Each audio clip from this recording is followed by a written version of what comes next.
Well, we keep chugging along here in the month of November. Another beautiful day today. Temperatures in the low 80s, a little bit above average, but it was so dry you couldn't tell that. And a beautiful day out on the bay. A little less wind than yesterday, too, so the seas were a little calmer for all the area boaters, and it should stay that way tomorrow. A nice afterglow here. A photo sent in to pics at mysuncoast.com from Palmetto. Dennis Kovac sending this one in just as the sun went down. No clouds around really to light up the sky with all the different kind of colors you can see sometimes. Well, the dry air has been around for the past 2 days now. It will be 3 tomorrow, so lots of sunshine out there. Load up on the sunscreen if you're heading to the beaches. And then here comes the front. It is going to be a more west to east front. Not a big push of cold air, but we will get noticeably cooler on Sunday and Monday. And look for the seas to pick up, too, throughout the morning hours, at least on Sunday. Sarasota, 63 degrees. Braden at 65, 64 in Venice, all under clear skies at this time. And the high was a couple degrees above average. The low this morning was 56. That was a nice start. We'll be near this number tomorrow, 59. The record 34 set back in 1940.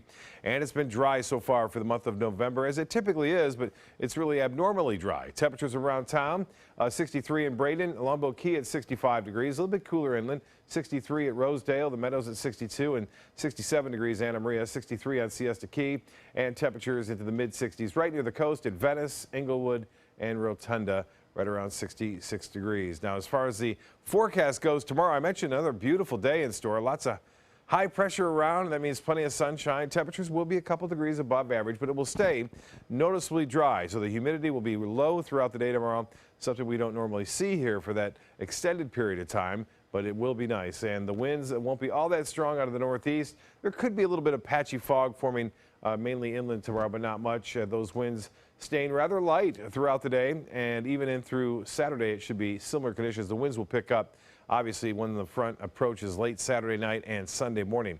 Well, we talked about this earlier this week. It had an 80% chance developing. That's down to 70. That's a good sign. It's stuck at 72 right now, and we'll see if it does eventually spin up and kick off into a tropical depression or tropical storm over the weekend. That will be the best chance for it to do so.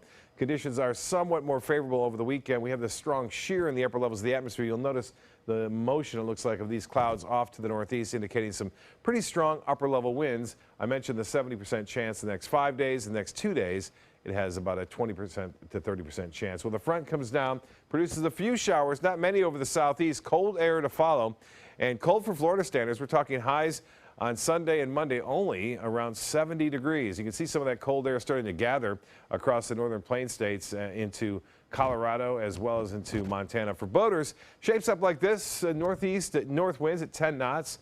And seas will be right around 2 feet with a light chop out there. Water temperature cooling down, a little bit cool for me, 73.